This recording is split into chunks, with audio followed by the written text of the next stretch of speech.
So just gonna get started. So hey everybody, I'm Jeff Lomas. Work for SANS. Uh, this talk here is going to be about something that's kind of near and dear to my heart because I work in cyber and I work in AI. I'll get to my intro here in a second.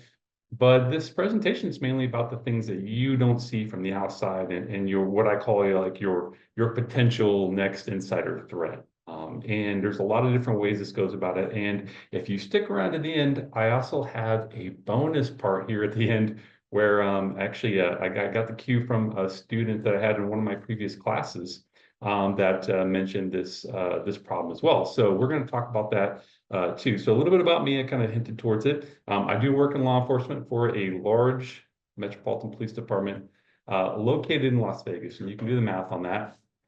Throughout the time, I've worked on federal task forces, so I've seen some things. Just so you know, everything today that we're talking about, everything you can find is open source.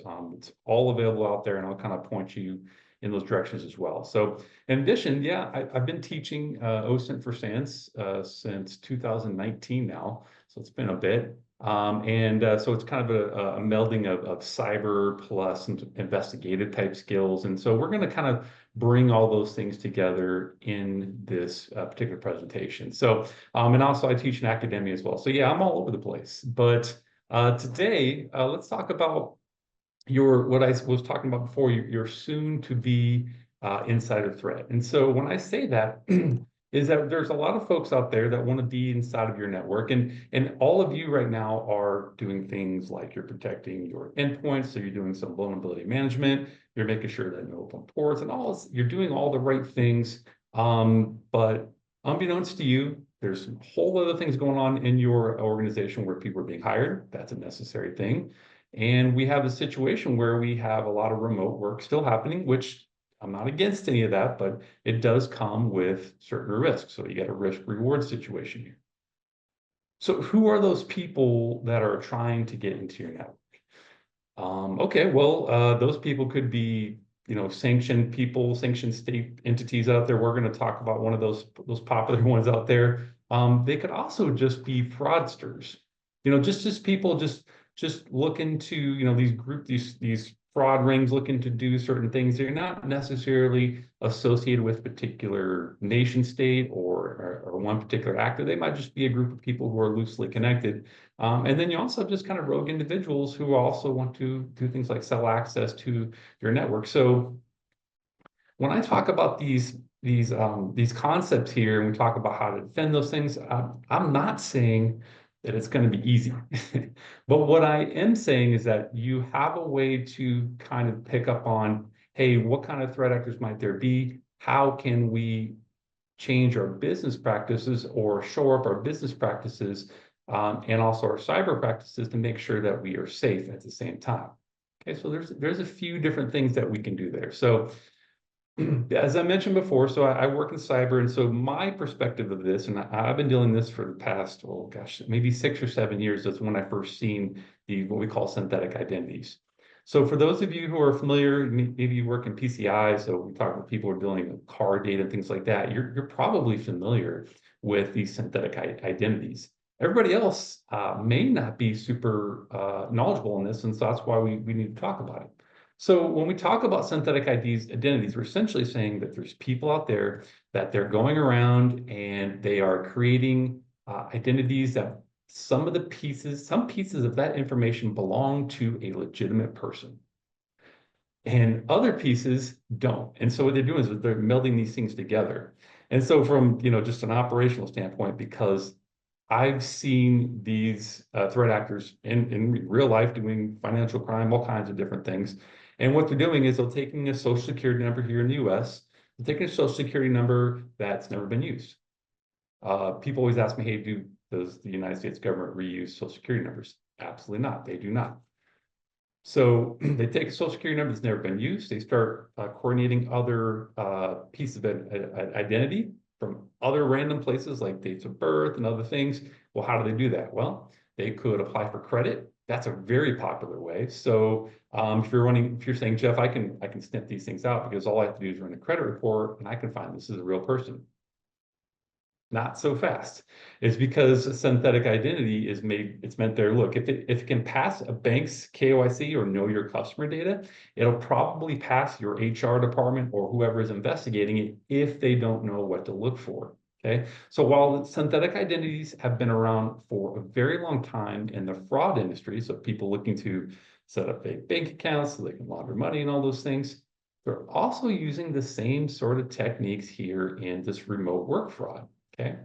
All right. So you know how they're doing this. It does take, by the way, it does take several, sometimes a couple of years for them to do this, but these are careful threat actors. Okay, so they're going around and so they're trying to get employment in this situation, which is another form of fraud, so that they can either hand it off or do something along those lines.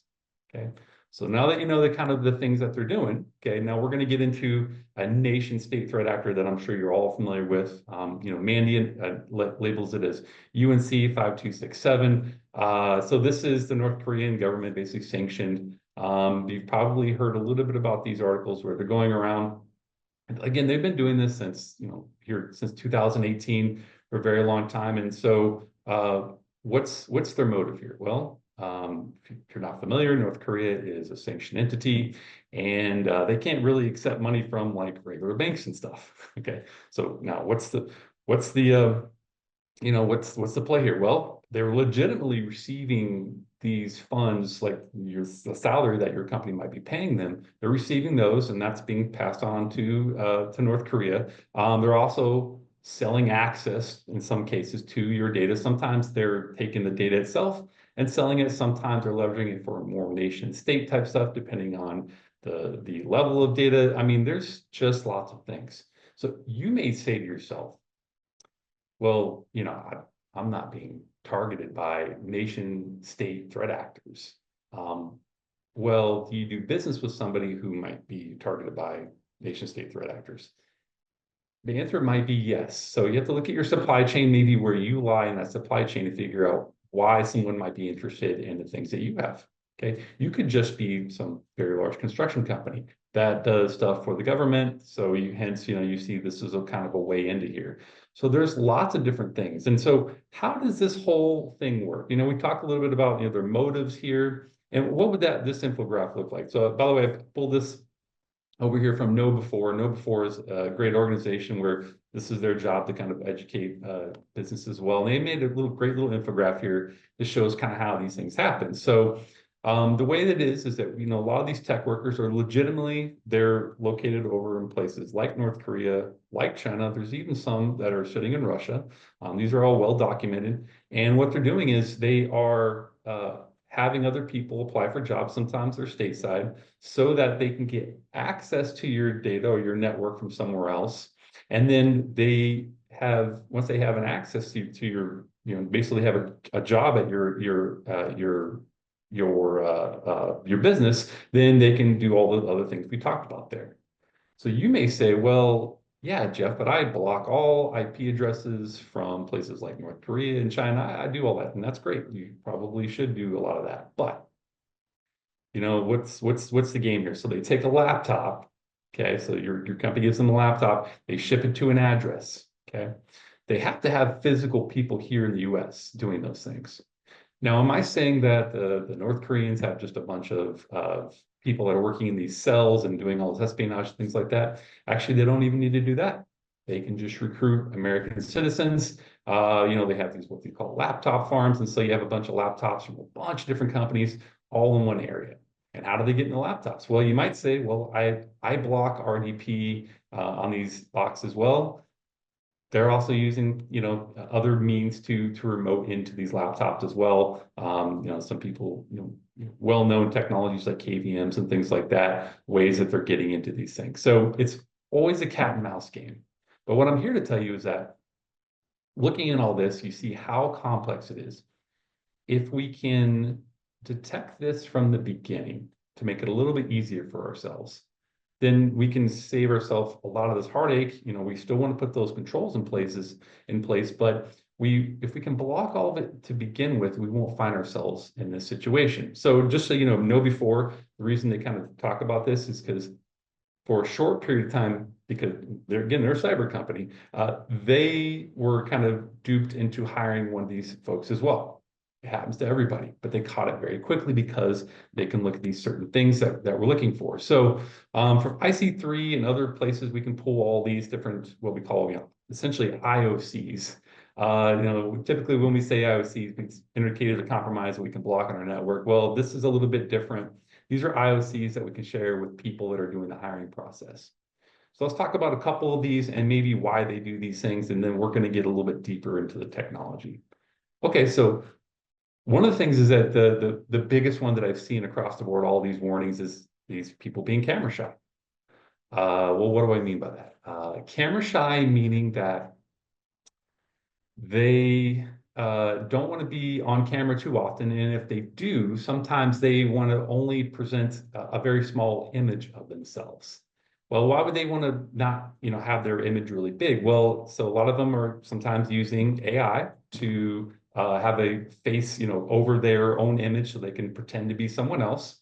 Okay, so if they got the job being someone else, they want to keep pretending to be someone else. But the thing about some of these overlays with AI, things like that, they're not as responsive as you might think they might be.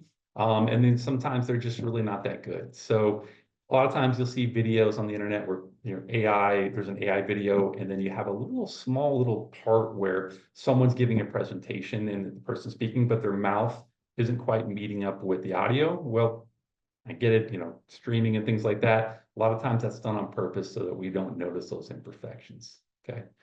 Now, another thing that I noticed and know before talked about this is that let's say you're just in the interview process and a candidate is taking an excessive amount of time to answer questions. Well, they probably could be using some sort of AI assistant. So what they'll do is they'll say, you'll ask the question and they'll say, let me think about that question. And then they repeat the question. There might be something running in the background. There's lots of coding. And again, this is pretty much for any candidate to tell if they has some sort of level of deception.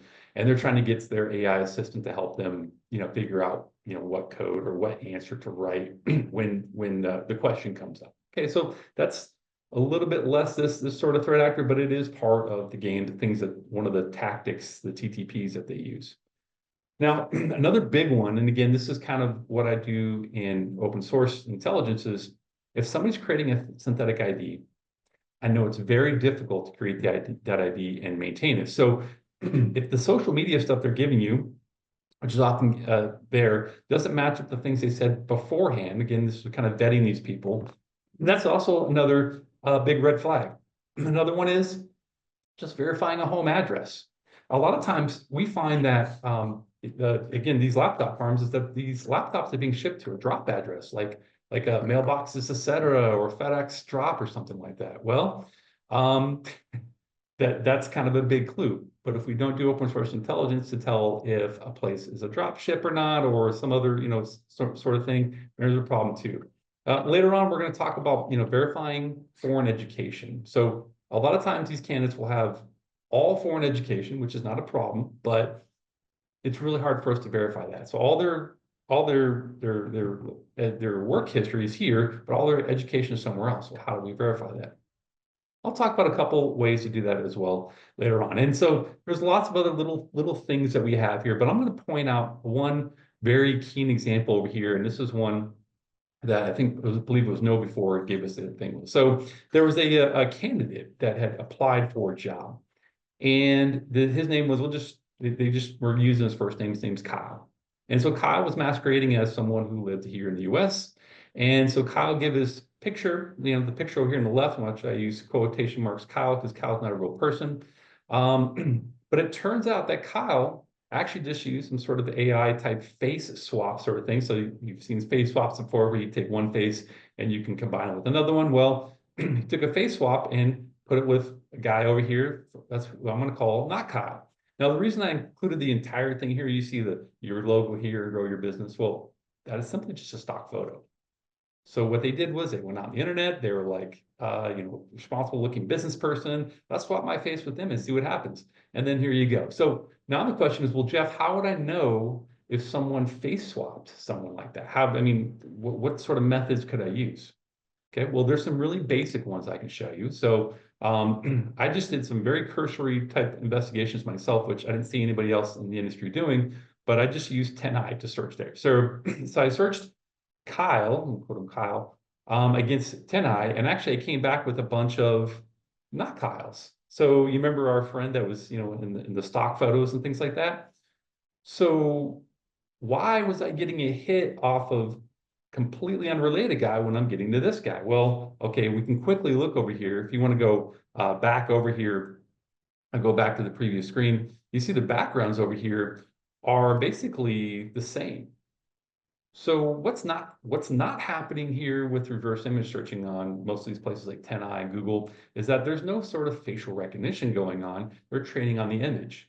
So in other words, this image is so like, so we got the same clothing, we got the same background, that they're finding these same things. And if you compare these two images, just kind of eyeball them, you go, huh, well, yeah, I can see how this is pretty much one from the other. And this is a stock photo, so this actually might be a way I can tell these things. All right, well, what if you're saying, well, Jeff, how do I know that it's not like some sort of facial recognition, like these faces aren't that close to each other? Well, there are other ways to tell this as well. So, you know, if you have a free or very low paid for account with Amazon AWS, it comes with a tool called Amazon Recognition. Recognition does a lot of different things, but the main thing that I use it for is doing things like we call facial comparison. Okay, so facial comparison, facial recognition, two different things. But facial comparison being something that we take one face and we compare it to the other. We're not trying to see who the identity is, but we're just trying to see if these two people alike. So I took Kyle and not Kyle, and Amazon recognition says not the same, does not equal. Okay, so that's how I can know right away. And another use case to use this is, let's say you're on the onboarding process and you have a picture that someone has given you, and it looks very similar to the driver's license or some sort of government ID that they've given you. Would it hurt to throw them into some sort of facial comparison tool like Amazon recognition to see if those two things match up? Yeah, so to be sure, you know, I do investigate for a living here, but I'm not the end all be all expert to say, oh yeah, these are definitely the same people. But math, which is what Amazon recognition is using here, is qualified to do those things. And I can feel much better about those things matching or not matching, again, to kind of set those things off. So another thing to think about when we're looking at potential candidates coming through our system. So other things that we can use, and I've given talks like this before. If you go and just Google, detecting AI notice investigations, I've talked in detail about, you know, the different tools we use, like Hive moderation, which I'm a big fan of. There's also AI or not. There's a bunch of them out there that can detect whether or not they believe that the image is AI generated or not. Now, here's the thing about detecting AI generated images, and I'm going to sum up the entire talk for you. I still recommend you watch it, but essentially we're trying to detect deception. So can these tools pick up all AI all the time? No. Are they wrong sometimes? Yes, they are wrong sometimes.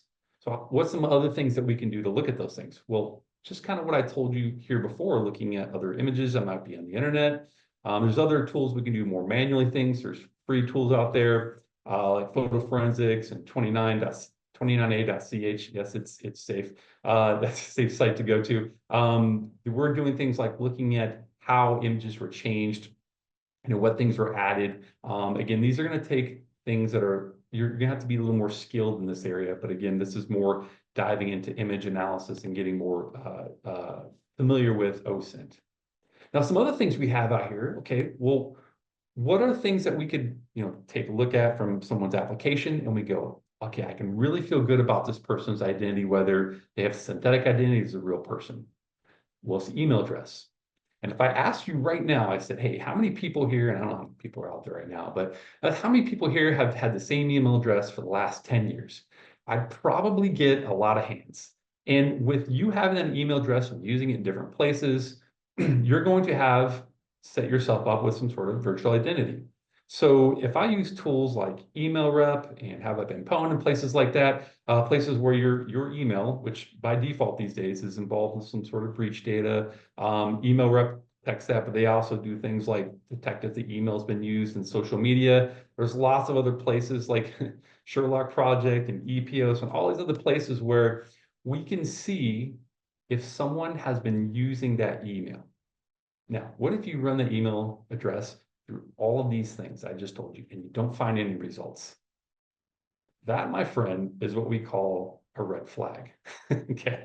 I mean, nobody is so good that they don't, their email address never gets involved in a data breach. Nobody doesn't not sign up for something with their personal email address. So I'm not telling you that it's always fraud. I'm just telling you that you have a little bit of a red flag in that they don't have a fingerprint.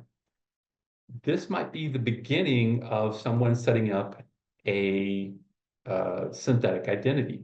Okay, I told you that setting synthetic identities does take a while. When we create fake accounts or sock puppet accounts in OSINT, it does take a couple years to what I call season those social media profiles. So these things take time to make them look what we call normal. If we run these things, they don't come back, well, then they probably aren't. And the same thing goes with phone numbers. Now, phone numbers, I could ask the same thing. Hey, when's the last time you changed your cell phone number? How many people use a VoIP or voice over IP protocol for their regular phone number?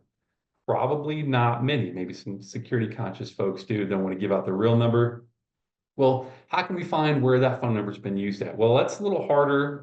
IP quality score, which is more of a fraud focused sort of OSINT resource.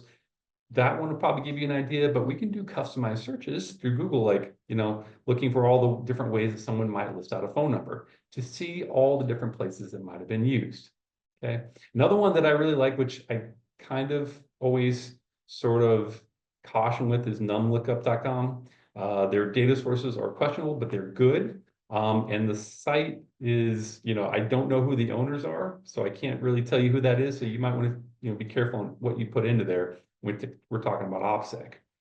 But these are all different ways that we can see, okay, where is this candidate phone number? So looking at the picture, I'm looking at their email address, I'm looking at the phone number, and now I've got the hard job of verifying their education. Well, how do we do that? Well, actually, it's not too bad. I tried this out the other day. So let's say I wanted to find someone's, they said they're graduated from a certain college. I could say, use some advanced searches on any sort of search engine like Google, other places, and say, hey, I'm looking for the words commencement list, and I'm looking for a file type that is PDF, which is a common format that they have. And I can go from the site, .edu. A lot of these colleges, even foreign colleges, publish their commencement list of people that graduate from the colleges on the places.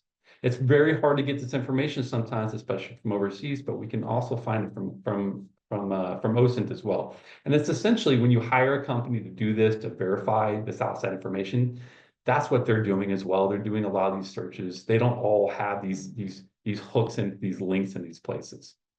So let's say they pass all these things. What should you do to make sure this person's good? Well, you should definitely monitor them for, at least the first 90 days.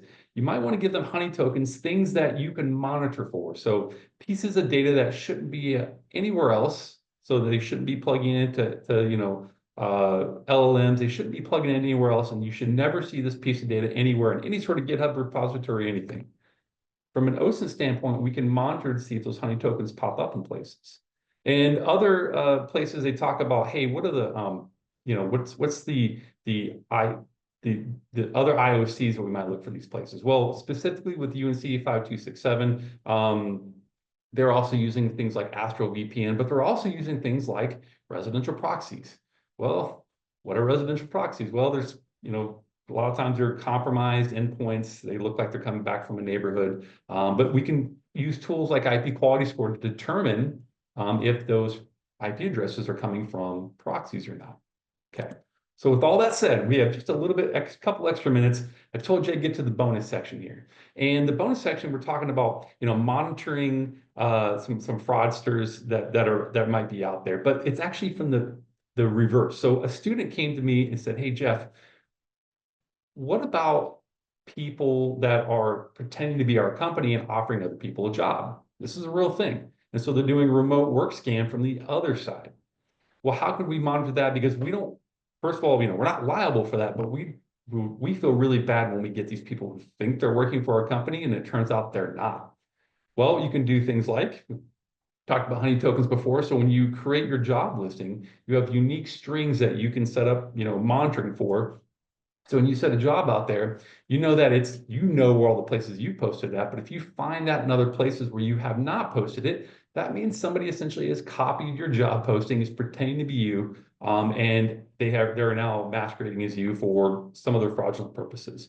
Now, these people are probably not trying to infiltrate your company, but they are tarnishing your brand at the same time. So essentially, when we're monitoring for this, we're also doing some sort of brand management as well, okay, but using OSINT. So this whole process here is just the backwards process, but we're doing things like long-term monitoring and making sure that our company's, doing all the right things from an OSINT standpoint. So I think that brings us up to the 30-minute mark here, John. Is anybody, or Brian's here now. If anybody has any questions, I'd be more than welcome to field them here. Brian, what you got?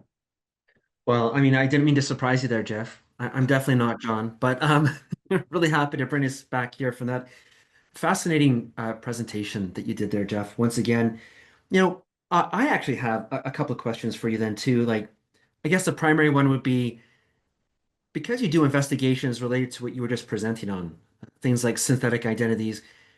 Have you seen like an uptick in these kinds of investigations over the years? And if there's a more recent uptick, do you have a reason why? Hmm. I think. Well, I mean, so Brian, I think it's like a two-pronged question here because so we talk about an uptick maybe in remote workers or in fraud. The fraud part is just kind of going pretty strong. It's kind of always kind of been there. That has had a slight uptick. That's completely anecdotal. For remote work fraud. So here's the hard thing about from my perspective, seeing the remote work fraud is how many companies are reporting to the police that they hired somebody that was, actually hired. So from that standpoint, we don't see a lot of that. But what we can monitor is, well, we see a lot more reports, places like Noble Forum and other people like that have definitely noticed a large uptick.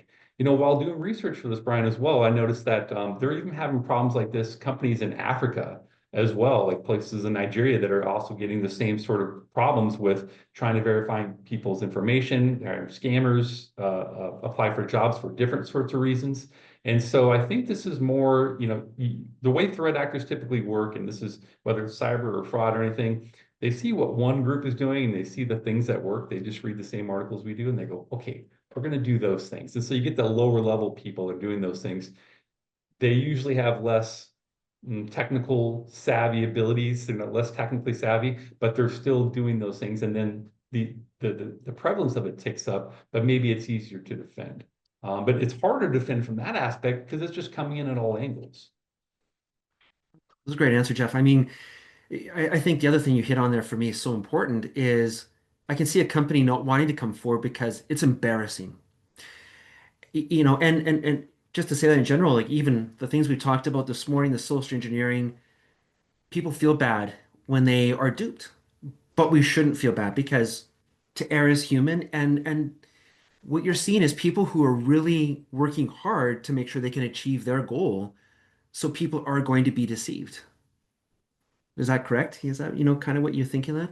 Yeah, I mean, yeah, there's a lot of so it's on both sides. So whether you're being scammed from one end or the other, there's a lot of people that they feel bad once they have been duped. In some ways, I guess companies could argue if they hired a remote worker and that person just basically lied about who they were, they don't have any proof they stole any data. Maybe it's not to the level. So now, Brian, I think from an internal policy situation, we have to determine what's an event and what's an incident. If we have evidence of data exfil or some other sorts of things, yeah, we should definitely report that, especially depending upon our regulatory environment that we might be in. But we have a lot of folks that, yeah, they won't report these things because of, the processes are in place. Again, the embarrassment's the other part of that's a really good point to bring up, Brian, is that is a big thing that we notice. We do see some of them, but I'm pretty sure, again, this is very anecdotal. I'm pretty sure that we are missing a large percentage of those. And that's why I wanted to talk about today because we know that it is very prevalent. It's going on. We just don't hear a lot of reports of it. Jeff, thanks for your time. Fascinating talk. Some terrifying aspects to that as well. And I would just say I think you've really given me some food for thought